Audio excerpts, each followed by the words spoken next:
അസ്സലാമു വറഹ്മത്തുള്ളാഹി വബറകാതുഹു. ഞാൻ ഇന്നിവിടെ പറയാൻ പോകുന്ന വിഷയം, നമ്മളെല്ലാവരും 29 ദിവസത്തെ നോമ്പ് പൂർത്തിയാക്കി നാളെ ചെറിയ പെരുന്നാൾ കൊള്ളാൻ പോകുന്ന ഈ വേളയിൽ നമ്മുടെ കൂടെ ഉള്ള പലരും ഇന്ന് ഖബറിലാണ്.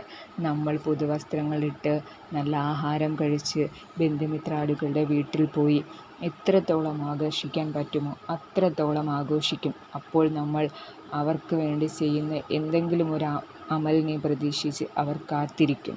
നമ്മൾക്ക് ചെയ്യാൻ പറ്റുന്ന ഏറ്റവും ശ്രേഷ്ഠമായ ഒരമൽ അള്ളാഹുവിൻ്റെ മഹാന്മാർ പഠിപ്പിക്കുന്നു. സുബ്ഹാനല്ലാഹി വബിഹംദിഹി സുബ്ഹാനല്ലാഹിൽ അലീം.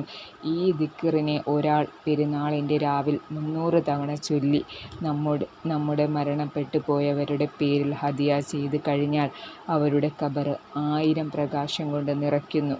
തീർന്നില്ല, ഇത് ചൊല്ലിയവർക്കും അതിൻ്റെ പ്രതിഫലം അല്ലാഹു സുബ്ഹാനഹു വ തആല നൽകുമെന്ന് ഒരാളും മറന്നു പോകരുത്.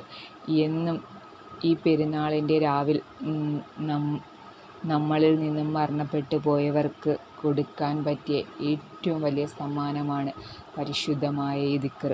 എല്ലാവർക്കും ഈ അറിവ് ഷെയർ ചെയ്ത് കൊടുക്കുക.